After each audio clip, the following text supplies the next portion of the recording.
If you're watching this, you probably can't sit very comfortable in this deep squat position, and that's okay. I was once there as well. I once had a squat that looked like this. If I was going to get low, I had to either round forward significantly, and if I tried to drop my butt, I would just fall right back on my heels. So here's going to be a daily grease the groove style routine to mobilize the hips so you could sit more comfortably in a deep squat. Now the squat is highly dependent on hip flexion and rotation. So if you are very limited in these ranges of motion, it would pay to spend dedicated sessions throughout the week, maybe a couple times a week, actually training these positions. This routine is going to serve as more of a daily kind of grease the groove to keep the gains moving smoothly. So let's start the routine by just testing, see where your squat is now, see where you hit the roadblock in your hips. Maybe you start to round under as you get down there. Maybe you're able to keep the back upright. Just get a general assessment. So we're going to start off on our back in a hook lying position. And we're going to tuck the pelvis under and think about dragging the heels back toward your butt. So this motion of a simultaneous belt buckle to belly button, posterior pelvic tilt, and dragging the heels back isometrically, we're going to feel a lot of hamstrings. Hamstrings connect to your pelvis and can help pull the pelvis back under the rib cage to give you a little bit more hip rotation to work with without even stretching. So in this position, we're just going to take 5 breaths and relax the nervous system. Okay, so I got my hamstrings on, not too much glutes, a slight passive tuck of the pelvis, and we're going to reach toward our knees as if we're presenting our kneecaps to somebody. Now from here, we're going to take a long, smooth exhale through the mouth as if we're fogging up a mirror.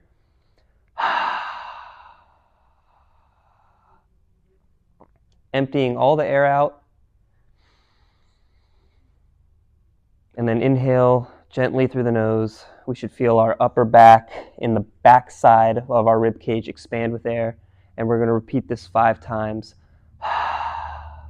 Full exhale. We should feel all the air leaving our stomach and our deep abs engaging. Once all that air is out, hold for about 2 seconds. And then quietly inhale through the nose.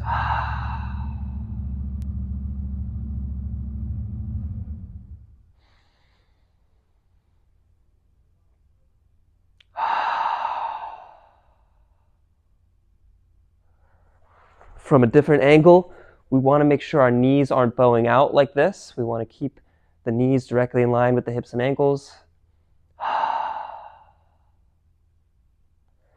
Also, we want to make sure we're not in a full bridge and squeezing our butt super tight. We want to relax the butt muscles here so we could free up that rotation in the hips. Good. And with an inhale, making sure we're reaching long with these fingertips here. Okay.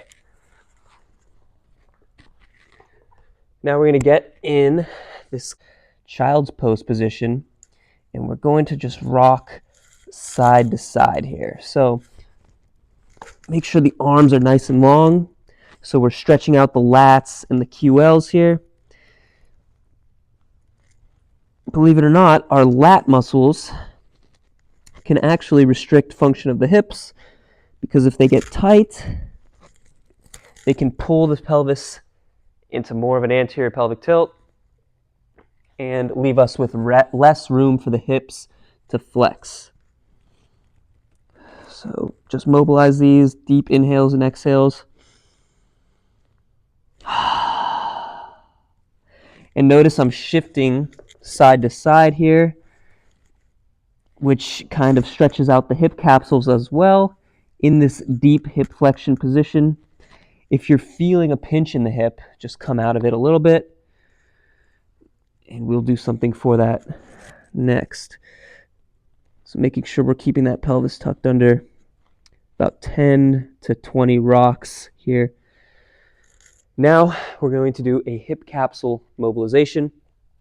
So from the side, we're going to have our knee directly under the hip, and we're going to bring one leg back. I'll start working on my left leg.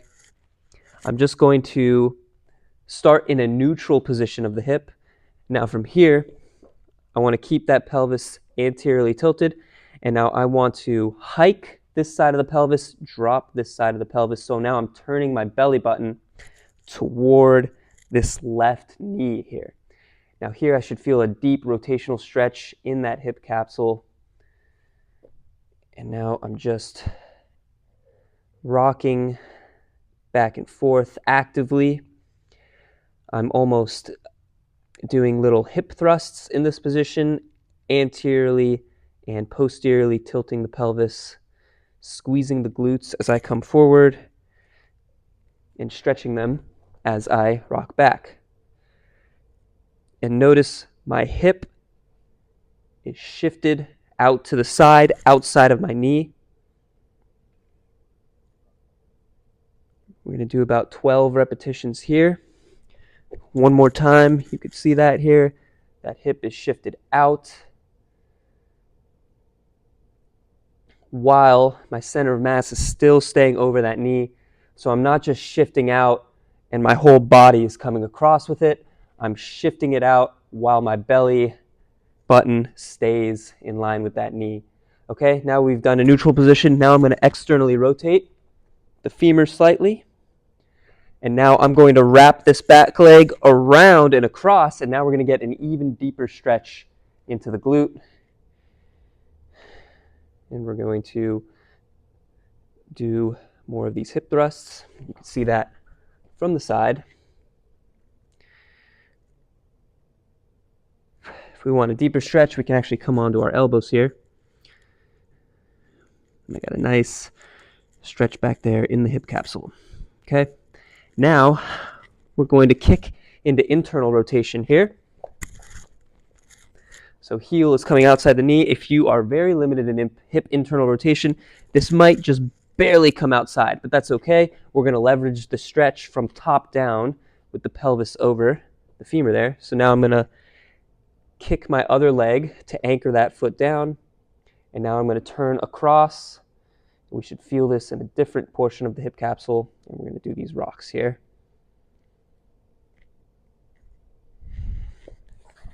Getting down on the forearm.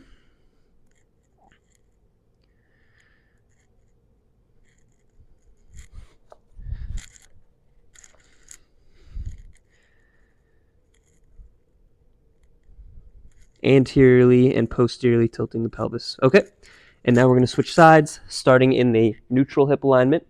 Very common for one side of the hip to be more restricted, and one side might feel a little pinchy initially, but as we, gently start to mobilize this, it may get a little bit better.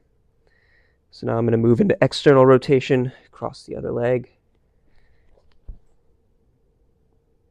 For me, my right side is a bit more restricted. So I'm going to do my hip thrusts here.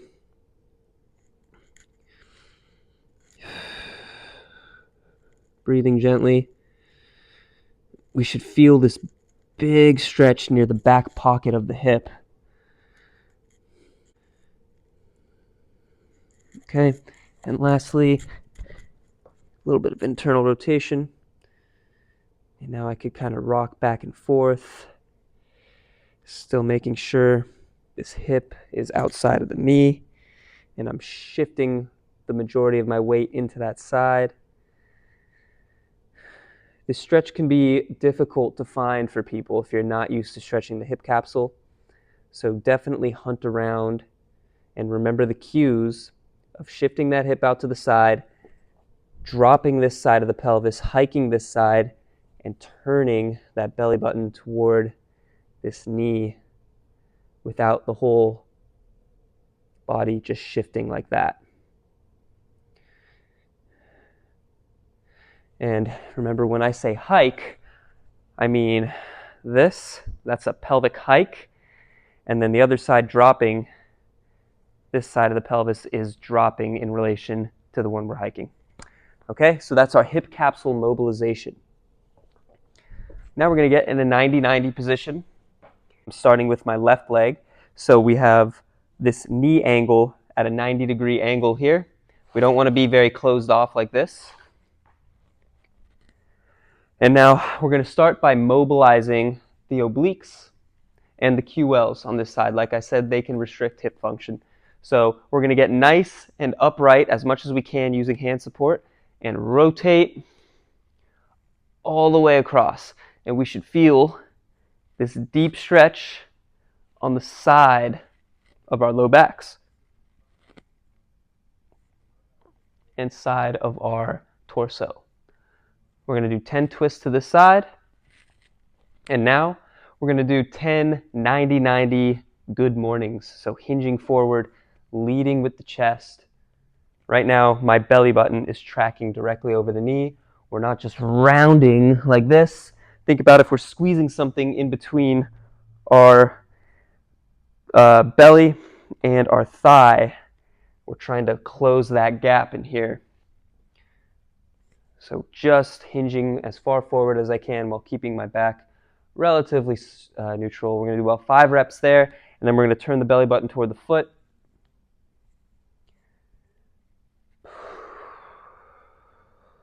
3, 4, 5. So I'm actively pulling myself in and then pushing away by pushing my foot and knee into the ground, activating these muscles at end range, because paradoxically, the harder we contract our muscles at end range, the more we'll actually relax into deeper range. So now I'm holding that position isometrically while pulling myself deeper. We can do this no hands. About 10 seconds. Good. And now we're going to mobilize this back hip in internal rotation. This hip was for external rotation.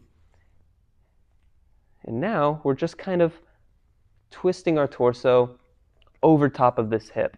We should feel that deep internal rotation type stretch in here. Trying to get this back glute to twist toward the ground. That's internal rotation. Okay, now in this position, we're going to lean forward a bit. This leg stays completely on the side. We're going to do these active external hip rotations here. Hold about 2 seconds, trying to squeeze this hip. Okay, we want to make sure this leg doesn't come along for the ride. 10 repetitions here. Okay, now moving on to the other side.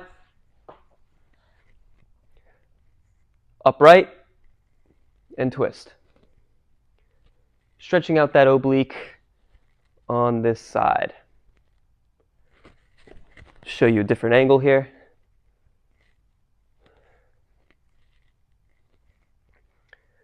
This one really frees up a lot for me. I really love how this feels on my hips.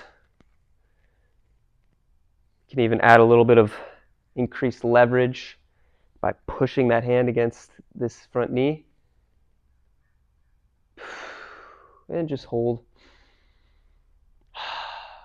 Breathe, relax, go deeper. Okay, good mornings on this side. Belly button tracking over the knee. So we're just mobilizing this hip capsule in a bit different of a direction compared to the previous exercise, the quadruped hip capsule mobilization.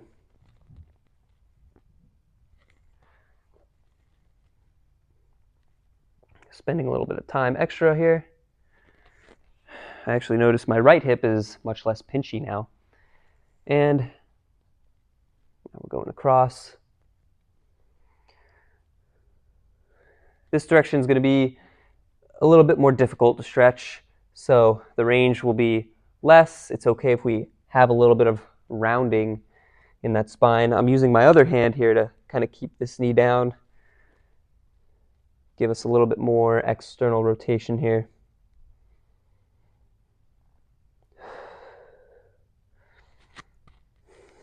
Contracting these glute muscles.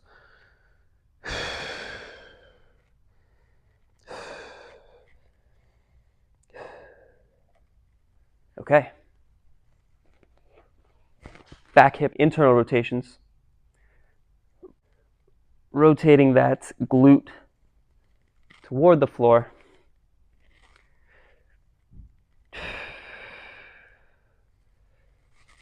It's actually okay if this knee comes off for that, because we want to get as much internal rotation in that joint as we can. Okay, about 10-second hold here.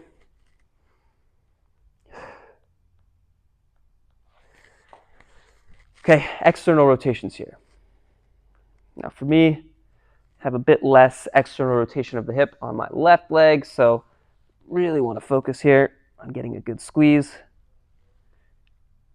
Think about pushing that hip forward as this knee is coming up. That's going to give a little bit more of that active glute contraction to work on that external rotation. Remember, mobility work is not just stretching, it's also activating muscles in the end range to educate the nervous system on how to pull yourself deeper into a specific stretch or position. Okay.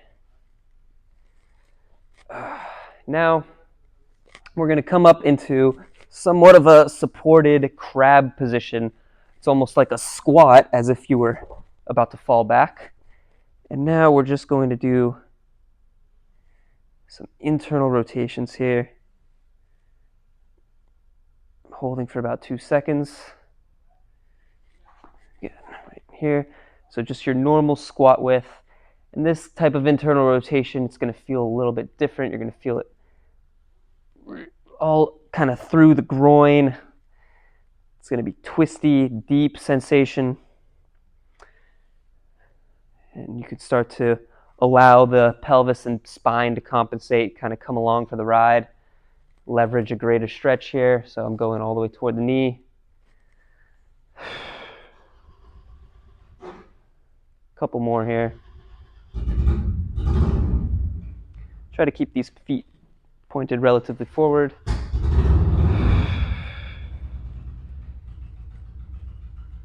Okay, good.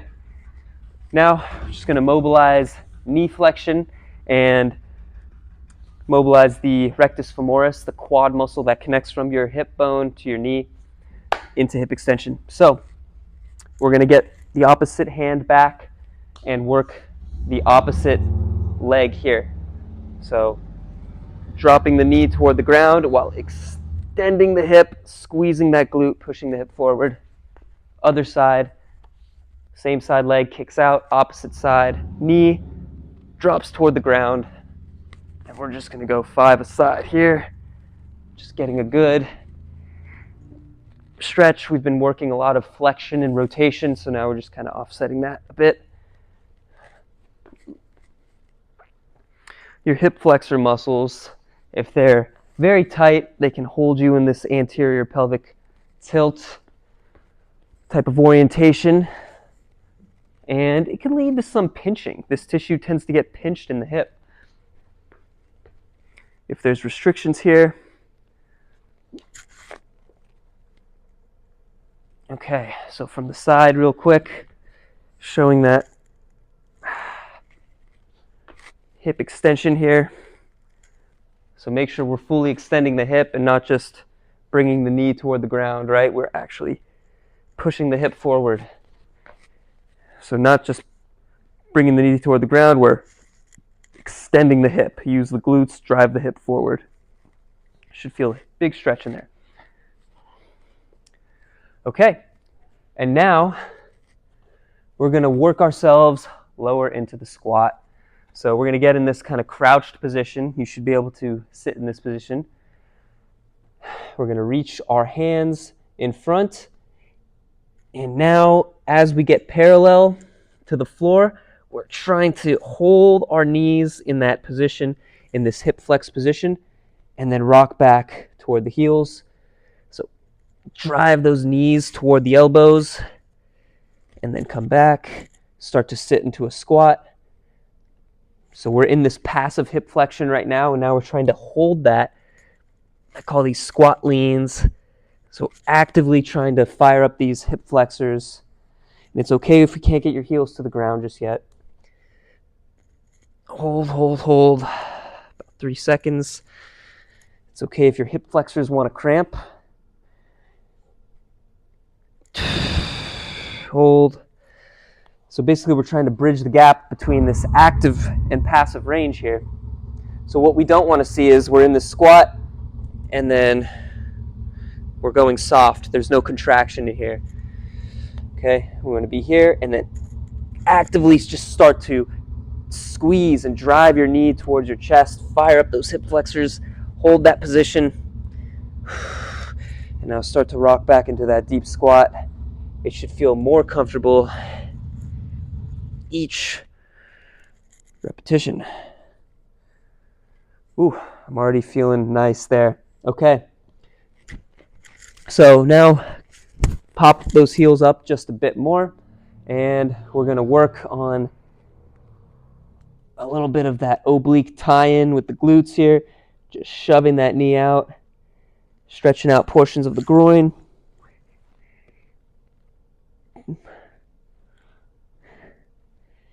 You see this done in a lot of people with flexible squats. They can keep their heels down.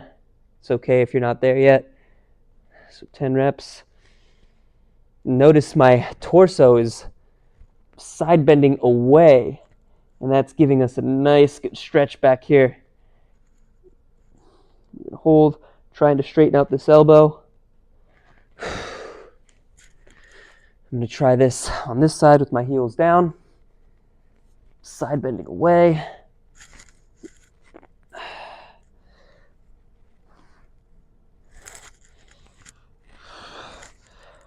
If it's too hard to put your hand here, you could just shove it out with your forearm.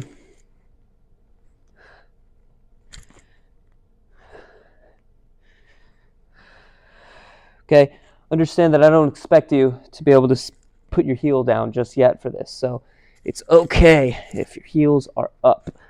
Remember, this routine is not for those who already have a deep squat. It's for those who are trying to build it. Okay, good. Okay, now tie it all together. Squat to pike exercise. So feet about hip width. Fold forward. And pull yourself down into a squat. Fold forward. Pull yourself down into a squat. Hips rise straight up. And pull yourself down into a deep squat. It's okay if you're still rounded like this. Just pull yourself into the deepest squat. Even if you're still here, 90 degrees, that's fine. Pull yourself into the lowest squat you can. 10 repetitions. Whew. Okay, good. Now use this time as a retest. Test where your squat is. Maybe you started up here with a tight back, tight hips, pinchy hips. And now, oh yeah, you can just hang out here comfortably. I know I can. I do this before any of my training sessions, whether it's upper or lower. I want to get that high frequency, moving my hips through these range of motions and mobilizing them. A couple times a week, I will actually train the flexibility of these muscles to actually build strength in the end ranges of motion. Remember, there's a difference between flexibility training and just mobilizing. Use this routine as a mobilization. If you want an actual tailored program to your own needs based on an assessment, you can reach out to me. I offer one-on-one coaching for flexibility training. But let me know if this routine helped and how your deep squat felt after.